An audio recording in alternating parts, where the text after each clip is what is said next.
چیزوں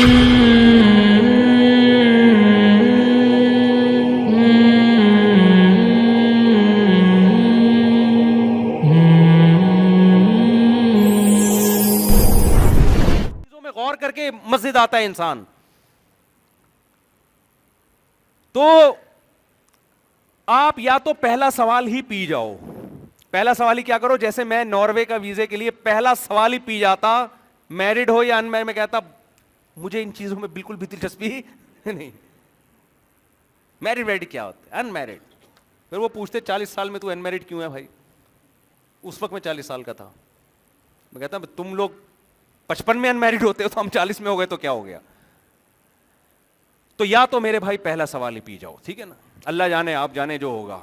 لیکن اگر پہلا سوال کا جواب آپ نے دے دیا نا, تو جیسے ایمبیسی پوچھتی ہے کہ اتنے بچے جب تم نے شو کر دیے, اگلا سوال یہ ہے کہ ان کو کھلاتے وہ لوگ کہاں سے؟ ایسا تو نہیں ہے کہ ناروے بھاگ رہے ہو ان سے جان چھڑا کے, ارننگ نہیں ہے تمہاری, مسجد کی آمدن میں تو نہیں. مسجد والے معذرت کے ساتھ یہاں بھی انتظامیہ سے پیش کی معذرت, امام کی تنخواہ اتنی دے دیا کرو کہ اپنے بچوں کو اپنے خرچے پہ وہ پال لے, معذرت کے ساتھ, ٹھیک ہے نا. اتنی کم تنخواہیں اماموں کی رکھی ہوئی ہیں کہ اللہ کی پناہ. جتنا جس ایریے کا امام ہو نا, لوگ کہتے ہیں اس کے کرائٹیریا کیا ہے, امام کی تنخواہ کتنی ہونی چاہیے. میں کہتا ہوں کرائٹیریا یہ ہے کہ جس محلے کا امام ہے اس میں جو متوسط گھرانے کا آدمی جتنا لائف اسٹینڈرڈ اس کا ہے, میں نہیں کہہ رہا مالداروں جیسا, جو ایک درمیانے درجے کا لائف اسٹینڈرڈ ہے, امام کا لیونگ اسٹینڈرڈ کم از کم اتنا ہونا چاہیے, اتنی تنخواہ اس کی ہونی چاہیے. وہ ہر علاقے کا الگ ہے معیار, اتنی بھی نہیں ہوتی. میری 4,500 تنخواہ تھی جب میں ناروے کے لیے اپلائی کر رہا تھا. صحیح ہے نا, اندازہ لگاؤ. میں مسجد والوں سے شکایت نہیں کر رہا اپنی کمیٹی, اس لیے کہ وہ ہر جگہ ایسا ہی ہے. کوئی انسانیت ہے یار, کوئی کچھ خدا کا خوف کرو. وہ بھی چندوں کے پیسوں سے تنخواہ نہیں دی جا رہی تم سے, اپنی جیب سے ہوتا تو پتہ نہیں کیا کر رہے ہوتے. تو اور جب امام ریٹائرمنٹ پہ بھی کچھ نہیں مل رہا ہوتا, گورنمنٹ میں ایک چپڑاسی بھی ریٹائر ہوتا ہے نا, مر جاتا ہے تو بچوں کو کچھ ملتا ہے, ریٹائر ہوتا ہے تو کچھ پیسے ملتے ہیں. امام 30 سال امامت کر کے جب مرتا ہے بیچارہ, تو بچوں کے پاؤں میں پہننے کے لیے چپل نہیں ہوتی, گھر بھی چھین لیا جاتا ہے اس سے, یہ اس کو صلہ ملتا ہے. تو اتنا زیادہ ظلم کر رہا ہوں, اللہ بھی پوچھے گا قیامت کے دن. خیر پہلا سوال قائم ہوگا تو آگے کے سوالات اٹھیں گے نا. پہلا سوال ہی پی گئے تو پھر سب چیزیں پیچھے جاؤ. ٹھیک ہے, کیا دے رہے ہو امام کو تنخواہ, دے رہے ہو نہیں دے رہے, وہ آپ کا ہیڈک ہی نہیں ہے. تو ہم پہلے سوال میں ہی مٹک کے رہ گئے, جلدی سے آگے جا رہے ہیں. بس اب میں بات ختم کر رہا ہوں جلدی سے سمیٹ. دیکھو اگر آپ نے پہلے سوال کا جواب دے دیا کہ آپ کے اتنے بچے ہیں, تو آپ کو اگلا سوال ناروے ایمبیسی پوچھے گی کہ ان بچوں کو کھلاتے کہاں. اس میں آپ ٹوپی نہیں کرا سکتے, آپ کو پوری ارننگ شو کرنی پڑے گی. سمجھتے ہو, پوری ارننگ شو کرنی پڑے گی. تو جیسے ناروے والوں کو اتنی عقل ہے کہ اگلا سوال اس سے پوچھو, تو کیا اللہ آپ سے اگلا سوال نہیں پوچھے گا؟ ہے بھائی, اللہ یہ کہہ کے چھوڑ دے گا کہ آپ نے جواب دیا اللہ ہم مانتے تھے کہ کوئی اس کائنات کو بنانے والا ہے, خود بخود یہ کائنات نہیں بنی. اللہ کہے گا چلو تم سب پاس, تمہیں پتا تھا کہ کوئی کائنات کو بنانے والا ہے, چلو جاؤ, کہاں جاؤ؟ کامیاب, جنت میں عیش کرو, موج مستی کرو. ایسا بالکل بھی نہیں. اگلا سوال ہوگا, پوچھا جائے گا میرے اور آپ سے, یہ سوال قرآن اٹھا رہا ہے کہ اس پہ کیوں غور نہیں کیا کہ جس نے اس کائنات کو بنایا اس نے کسی مقصد کے تحت بنایا یا ویسے ہی بنایا بے مقصد. اگلا سوال بولو یہ اٹھتا ہے.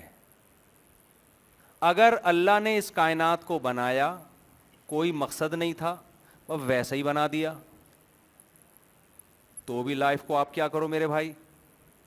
بولو نا, انجوائے کرو. گٹکے بھی کھاؤ, پان بھی کھاؤ, مزے اڑاؤ. اکثر ایک چٹکلا میں سناتا رہتا ہوں بار بار, ہر دفعہ مزہ آتا ہے وہ چٹکلے میں.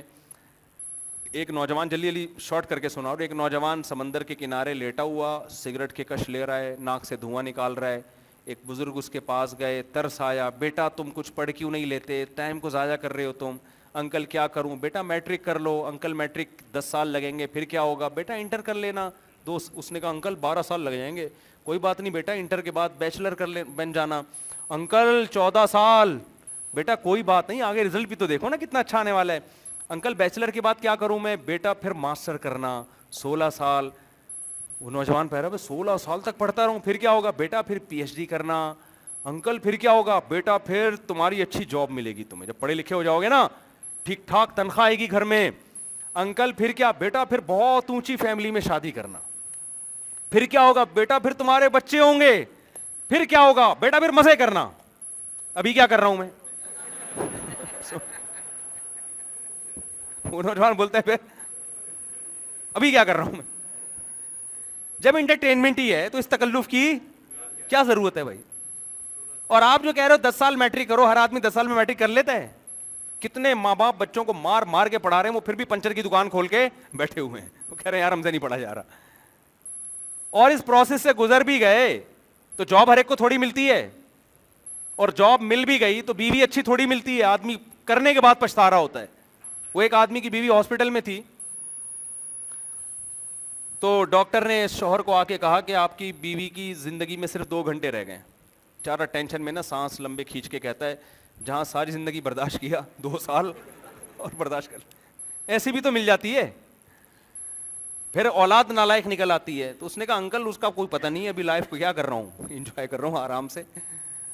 تو میں آپ سے یہ عرض کر رہا ہوں کہ اگر اللہ نے اس کائنات کو بنایا بے مقصد, کوئی سوال و جواب نہیں ہے, کوئی حساب و کتاب نہیں ہے, موت کے بعد زندگی نہیں ہے, اور نہ جنت ہے نہ جہنم ہے, نہ ہماری آزمائش ہے, کوئی مقصد نہیں ہے, وہ ویسے ہی اللہ کا دل کیا, اللہ نے بنا بنو کے بس دیکھ رہا ہے, چلو یار میں بھی دیکھوں کیا ہو رہا ہے, ٹھیک ہے نا, جلسہ کامیاب ہوتا ہے یا ناکام. تو پھر ہمیں ٹینشن لینے کی بالکل بھی ضرورت نہیں ہے. پھر یہاں سوال کا سلسلہ کیا ہو جائے گا؟ ختم.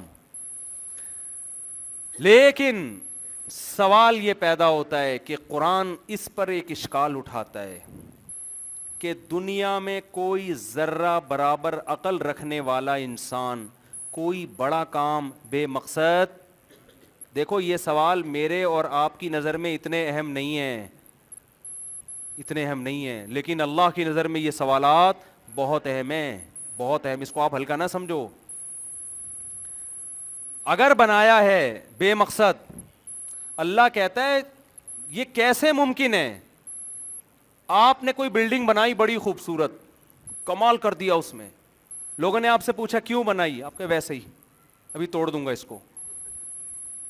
لوگ پاگل خانے میں جمع کرائیں گے کہ نہیں کرائیں گے کہ یار تو سمجھدار آدمی ہے, تو سمجھدار. بچے گھروندے بناتے ہیں چھوٹے چھوٹے, ریت میں گھر بناتے ہیں اور پھر توڑ دیتے ہیں کھیل تماشے کے لیے. تو کیا خدا اس کائنات کو بنانے والا محض انٹرٹینمنٹ کے لیے بس ایسا ہی پیدا کر دیا؟ اس میں کتنا ظلم ہو رہا ہے اس دنیا میں. ایک دن میں نے کچھ دن پہلے میں نے ویڈیو دیکھی, چائنا میں کتوں کو کیسے کھایا جاتا ہے. زندہ کتا لٹکا دیا اور اس کو آگ سے جلا رہے ہیں زندہ کو, وہ چیخے مار رہے, ترس آ رہا ہے ہمیں اس کے اوپر. یا تو میرے بھائی کوئی مقصد ہے, آخرت ہے جس کا ہمیں حساب و کتاب دینا ہے, یا اگر کچھ بھی نہیں ہے, قرآن کہتا ہے ام نجعل المتقین کالفجار ام نجعل المسلمین کالمجرمین. یہ کیسے ممکن ہے کہ دنیا میں لاکھوں کروڑوں انسانوں کا قتل کرنے والا, ہزاروں انسانوں کی جان لینے والا, جانوروں پہ انسانوں پہ ظلم کرنے والا, دولت غصب کرنے والا, یتیم کا مال کھانے والا, کمزوروں پہ ظلم کرنے والا, مرنے کے بعد مٹی ہو کے وہ بھی ختم, اور دنیا میں جو انسانیت کی خدمت کر کے گیا, بڑے بڑے کام کر کے گیا, بہت اچھی لائف اس نے گزاری, مرنے کے بعد وہ بھی مٹی ہو کے ختم. اللہ فرماتے ہیں ذالک ظن الذین کفروا, یہ گمان ان لوگوں کا ہے جو کافر ہیں, غیر مسلم ہیں. وہ مجھ پر الزام لگاتے ہیں کہ موت کے بعد کوئی زندگی نہیں ہے, بے مقصد ہے, سب فنش ہو جائے گا, ختم. اللہ فرماتے ہیں اتنی بڑی گالی انہوں نے مجھے دی ہے کہ میں نے پیدا کیا اور مجرم اور نیک کا انجام سیم کر دوں, برابر کر دوں, مٹی میں ختم کر کے سب کا انجام سیم ہو جائے. اتنی بڑی گالی مجھے دی ہے کہ ایسی گالی دینے والوں کے لیے میں نے آخرت میں آگ تیار کر کے رکھی ہے, اس سے کم عذاب میں ان کو نہیں دوں گا. بہت بڑا الزام ہے اس خالق کائنات. اس دنیا میں ایسے لوگ بھی ہیں جنہوں نے ایک ایک آدمی نے 100 انسانوں کو قتل کیا ہے, ایسے لوگ بھی ہیں. آپ تاریخ اٹھا کے دیکھو کیسے کیسے ظالم گزرے ہیں. تو بھائی اگر کوئی حساب و کتاب نہیں ہے, سب فنش. تو میرے بھائی یہ الزام کس پر ہے؟ بولو. اللہ پر الزام ہے. کوئی بھی باضمیر آدمی یہ بات نہیں کر سکتا. اس لیے آپ کو اپنا یہ کانسیپٹ یا تو ایک طرف ہو جاؤ, بولو نہیں ہے بھائی. اللہ پھر جب پوچھے گا نا قیامت کے دن مجھ پہ ایسا الزام کیوں لگایا, آپ جانو اللہ جانے, ٹھیک ہے نا, آپ جانو اللہ جانے. لیکن اگر آپ کے پاس کوئی جواب اس کا نہیں ہوا تو اللہ کہتے ہیں میں نے ایسے لوگوں کے لیے کیا رکھی ہے, آگ رکھی ہے, جو میرے پہ یہ الزام لگاتے ہیں. کیونکہ اس سے بڑی پھر کوئی دھاندلی نہیں ہے. دیکھو دنیا میں انصاف نہیں مل سکتا. دنیا میں جتنی جرم ہوتا ہے اس کی پوری, ایک آدمی 100 انسانوں کو قتل کرتا ہے اس کو بھی پھانسی پہ لٹکایا جاتا ہے, ایک انسان کو قتل کرے اس کو بھی پھانسی پہ.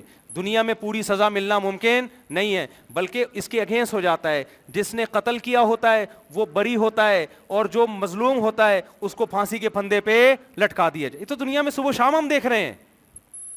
یہاں انصاف ملنا ممکن نہیں ہے, ناممکن ہے, ہو نہیں سکتا انصاف. انسان کا علم کامل نہیں ہے, انسان کی قدرت کامل نہیں ہے.